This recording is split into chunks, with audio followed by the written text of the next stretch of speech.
तपाईको जीवनमा आफ्नै मान्छेले गल्ती गरेको छ भने र त्यो गल्ती माफी गर्ने लायक छ भने र छैन भने पनि उले गल्तीलाई रियलाइज गरेछ भने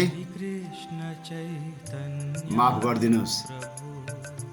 गल्ती गर्नुभन्दा माफी दिने मान्छे महान हुन्छ।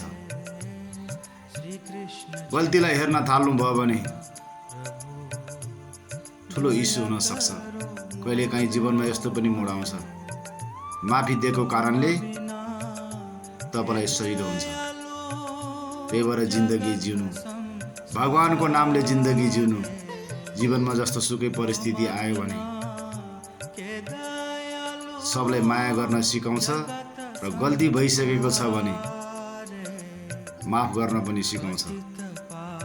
किनभने हरेक परिस्थितिबाट भगवानको नाम चलाएको छ भने तपाईलाई सजिलो बनाएर राख्छ।